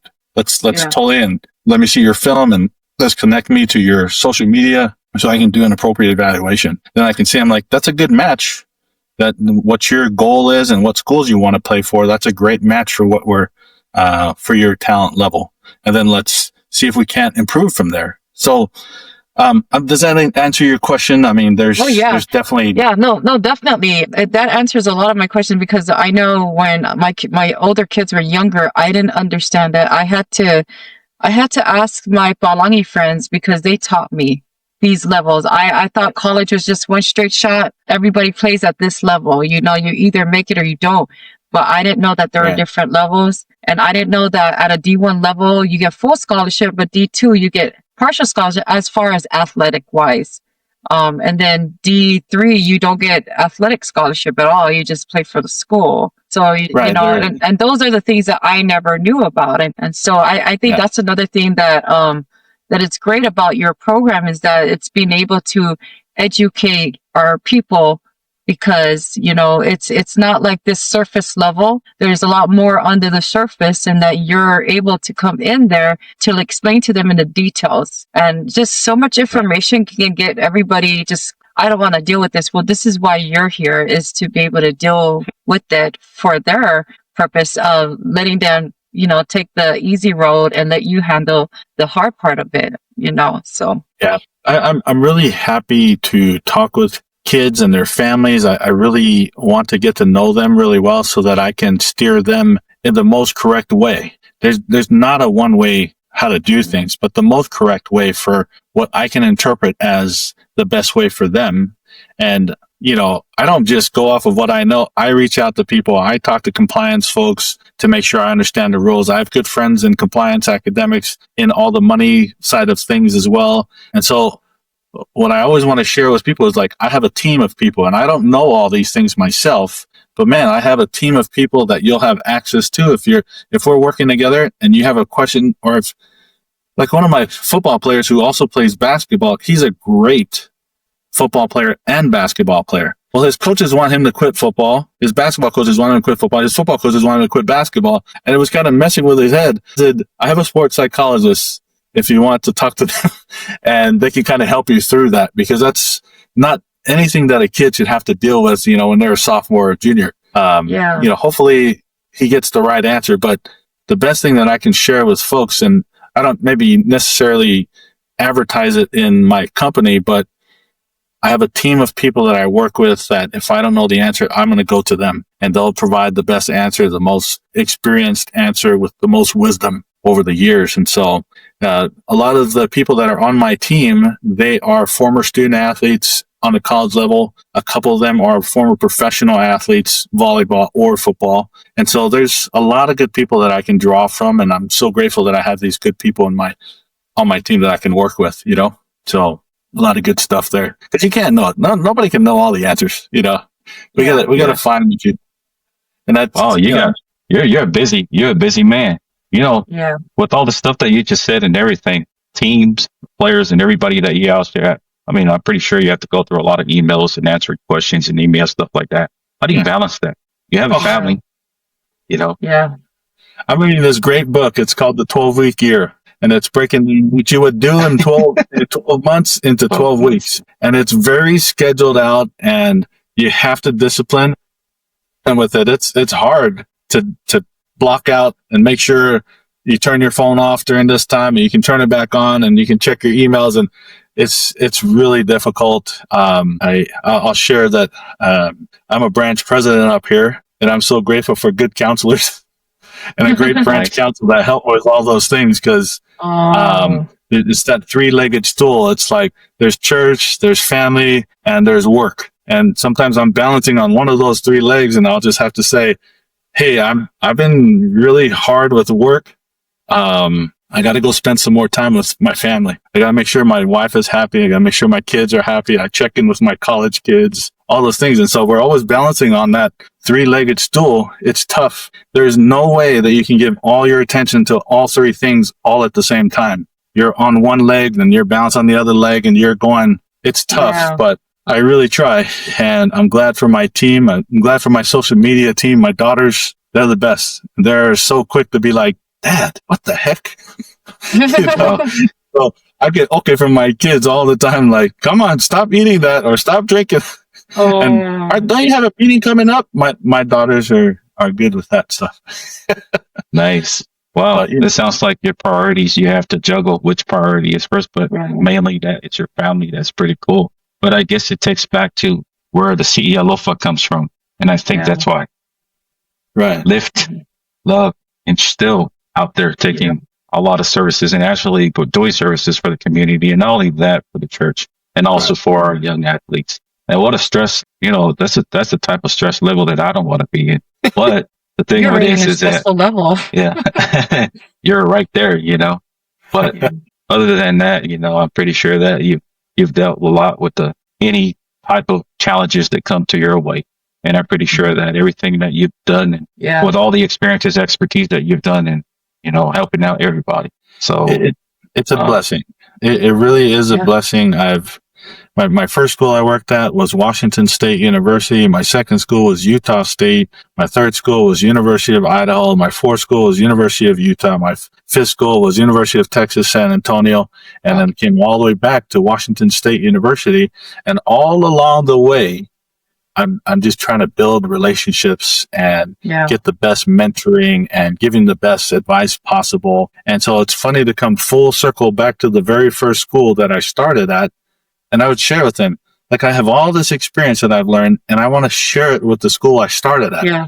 And this is the school that I learned the most. And so the one thing I would share with families, my advice to families, is don't be afraid to ask. Don't be afraid. And that's why I have families who are like, oh, we can't do that, but can you still help us? Yes, I can help you still. And you have my number. I called you on my number. You can call me. You can text me. And anytime you have any kind of question, even if you don't think I can answer it, just ask me and I'll get you to the right place if I don't already know it. And so what I've learned in all the years that I've been learning and growing is that it's all about relationships. It's all about relationships. And you build good relationships. I mean, some of my first student athletes from Washington State University from way back in 2001, I still am connected with them. And so when I started back at WSU, Washington State University, 5 years ago, I remember I'm going to the WSU USC game, and I'm sitting there and I feel these people walking towards me, these big people, and I look, there was 4 of my offensive linemen from way back in 2002. Oh, wow. It's beautiful that we stay connected on LinkedIn. We stay connected through social media. But those guys I try to help now. I still try to help. And those guys try to offer me help. And those relationships still keep paying off in the most beautiful ways. And so I'm so glad to meet both of you, because if there's anything I can offer, I'm a phone call away, text message away. Appreciate that. Yeah. And I know you guys have young kids, so if there's anything I can do, I'm offering my services. Yeah, most definitely. I was just talking, my husband had mentioned, because he saw the flyer, he's like, you need to sign up our daughter. I was like, I am, just wait, don't worry about it, I'll do it. Mm-hmm. But before I forget, I have a question, because, knowing that you're going to go to Alaska now, I mentioned that a lot of these kids don't make it out of the state. A lot of them just stay home, and I can guarantee you, majority of them are actually working right now, not going to college. What do you say to those kids who are taking a gap year? Are you still able to help them? They're talented.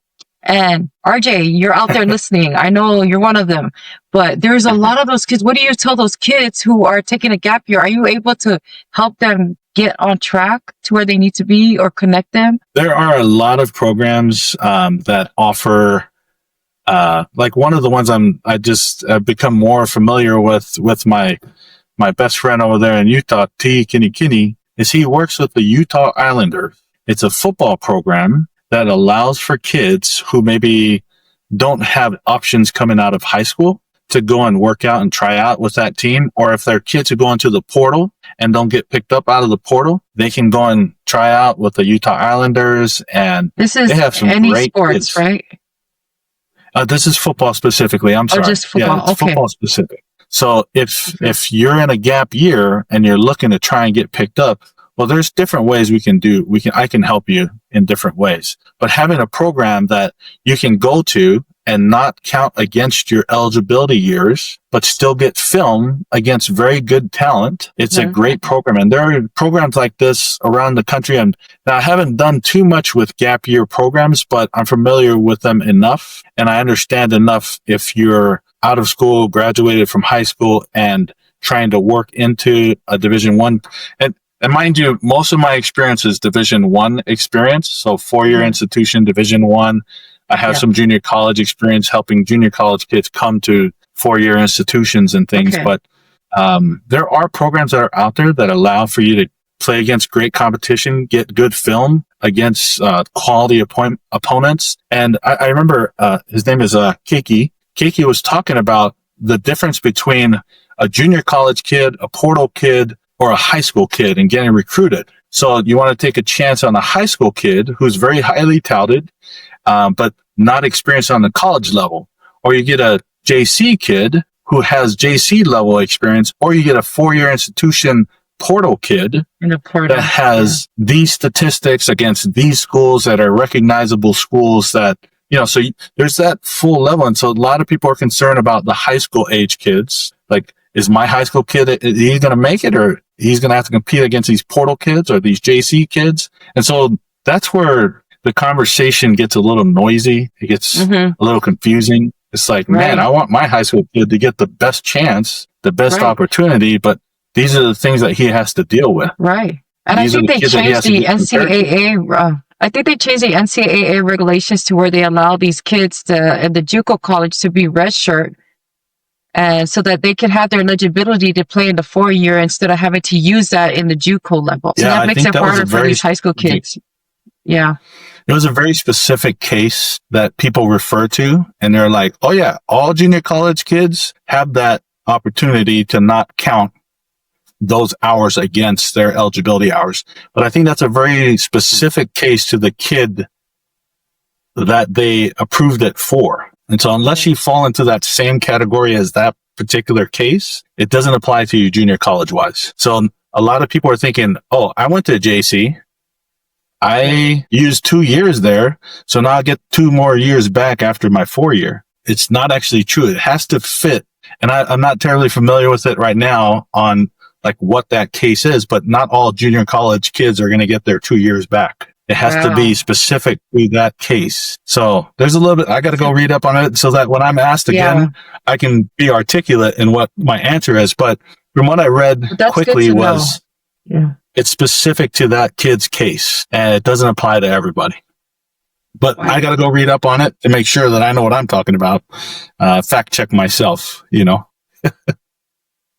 But is it based on the eligibility as far as the education, their level, or sports as well, or is there a specific on the reason or on that particular case? Like I said, I'm not terribly familiar with it. All I know is that there's a lot of misnomers going out there, misunderstandings that all junior college kids get to have those years back. So I don't know the specifics of that case, but I know that if you don't meet the same situation as him, you're not getting those 2 years back. So maybe that's something I can just put on my website, or I can put on my social medias to kind of educate folks on that particular case.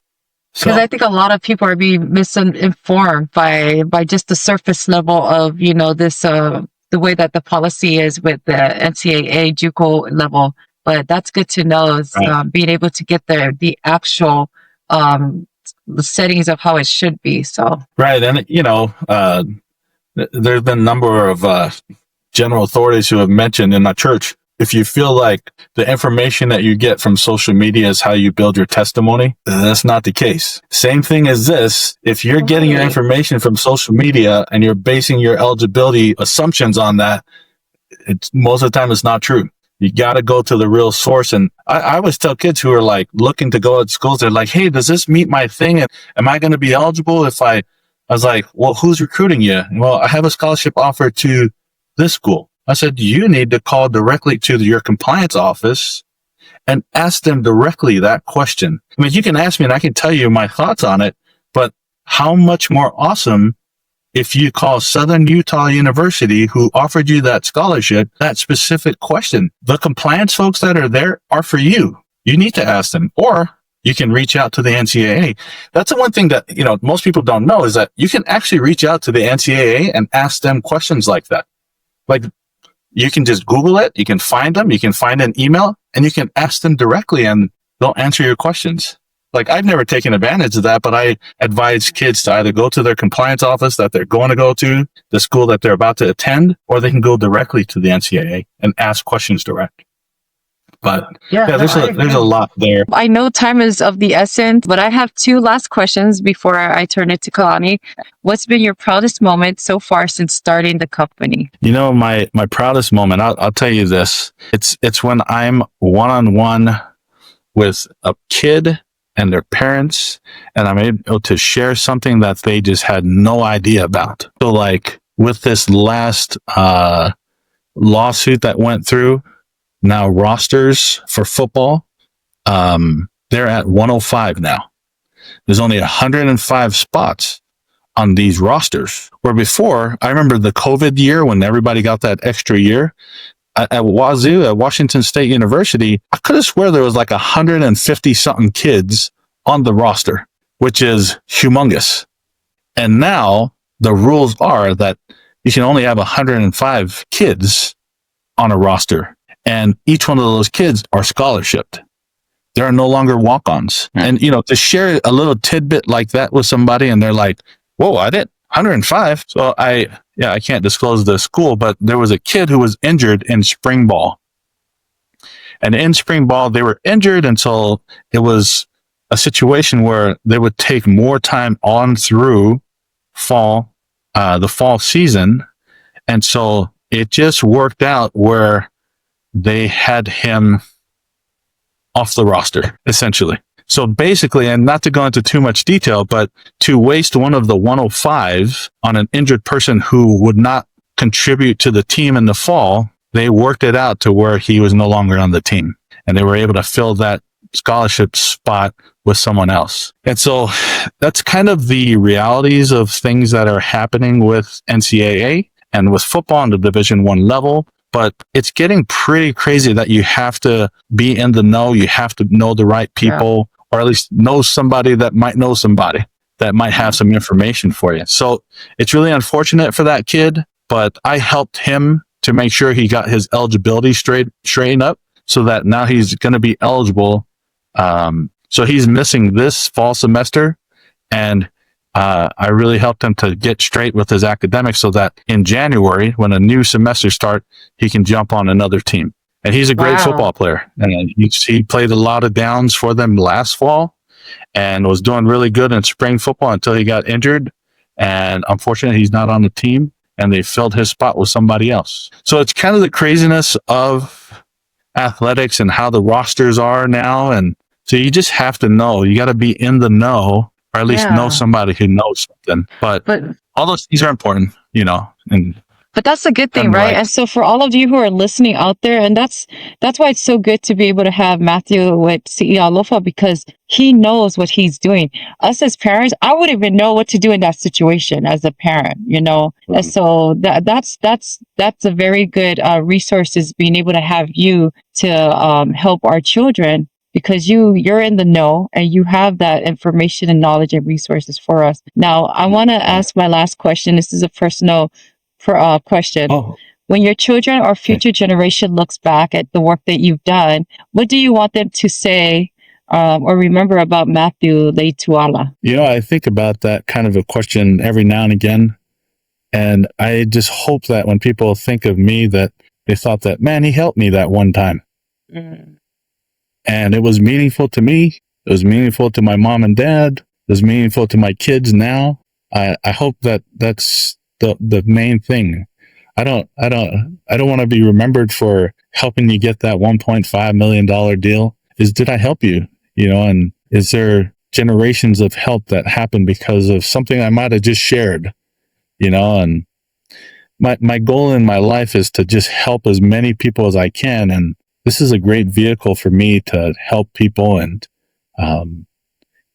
just to know something that someone doesn't know and being able to share that with somebody and to see the kind of enlightenment that comes from them learning something that will help them. It's a beautiful thing.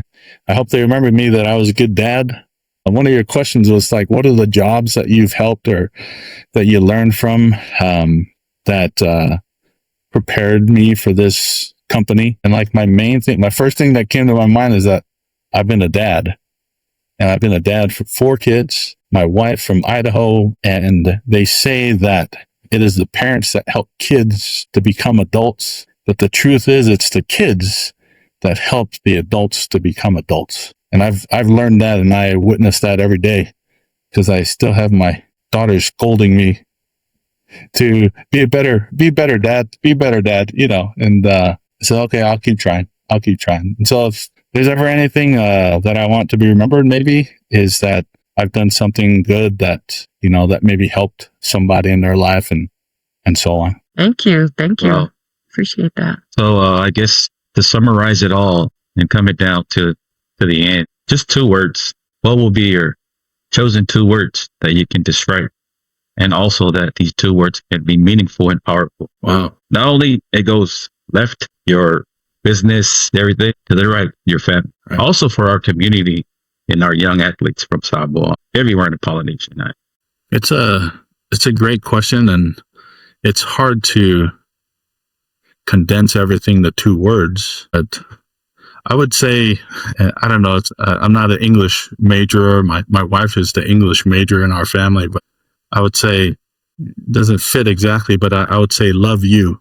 Just love you. And like from yourself, love someone. And if you say it backwards, you love, you know, I'm going to love you. You're going to love someone. And there's this chain reaction of love that happens. And in my experience in life, it's all about love. We're motivated to do great things because we love and we love others. And so my 2 words is love you or you love. And if we can do that, that's one of the basis of, I may not have grown up in Samoa, but I definitely grew up a Samoan, and I understand the ialofa that it takes to have a family and to build a community, to build a village, and to have your kids be raised by other people in the village. I'll just summarize and just say, love you. Those are the 2 words that I would say. Thank you, Matthew. You know, it's crazy because it goes along with what you have behind you, ialofa. So, Yeah. but yeah, thank you so much, Brother Matt. You know, I'm pretty sure that it's getting late, but you know, thank you for sharing everything, the knowledge and everything that we have captured tonight. It's very, I would say that in a chef way that a lot of people that likes to cook, it's the most delightful and delicious dish that we ever tasted tonight. Yes. I love it. You know, the fruit that Lehigh had picked with his family, the most delicious, most white, most pure. It's everything that we're trying to do. We're just helping each other, and if we can help each other a little bit, and if we can help each other a lot, it's even better. I know I've only met you guys, Kalani just tonight, and Leaso the last couple of times we've exchanged messages. Yeah. But man, I love you guys, and I feel love for you guys, and I just thank you for this opportunity. And thank you. Anything I can do to help out, I'm so happy to help out. Well, Love you too. So Yeah, we love you too. Thank you. It's such an honor to have you again on this podcast, and like what Kalani said, and it's a blessing to be able to have you share with our Pacifica people, because this is like, I wish we had you when my older kids, you know, were younger, because you know, I was just throwing money out there to all these different programs that really didn't help us. And so it was a waste of time, waste of money. But just, and to all of our audience that will tune in, that are tuning in now, that will be tuning in later, look up cealofa.com and look up his information, because I am just blown away from all the knowledge that's on his website that I wish I had with my older kids, but I have the opportunity with my 2 younger ones. And also with, I still do have that chance to with my daughter that's a JUCO college level, because it's just the knowledge that I'm able to retrieve from Matthew and his program.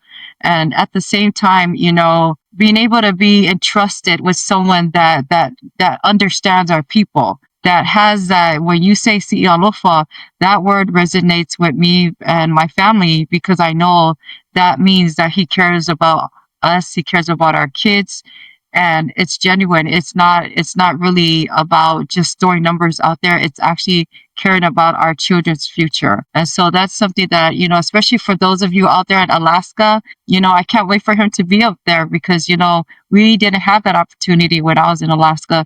So that please come out there to listen. I'm going to promote this with all our people there in Anchorage, Alaska, Fairbanks, Dalton, to come down to where you're going to be in Alaska, because we have so much talent up there as well, and they don't have the resources. And so being able to have you reach out to Ma'otosi, he's got the connections as well. And so he'll be able to get you in touch with all those people. But again, Matthew, if there's anything, last words you want to say to our people, our audience, before we end, I'm going to give you the floor one more last time before we close. No, I just want to say thank you. If there's any way that I can help, I just want to be there for people. If they need an answer to a question or clarification on something, that's what the Lord has blessed me with all the knowledge I have, is to share it. And I think that's what we have responsibility, and we have that's what we're responsible for, is to take care of the future and take care of the up and coming and those who are less fortunate and who have need. And so I just want to help any way I can. So I love you guys. Thank you so much for your time. I appreciate it. Yeah. With that said, to God be all the glory. Everyone have a good night and enjoy your Sabbath day. And don't forget the sacrament. Yeah. All right. So, have a good night. Manuia. Yeah. Bye. Bye. Bye.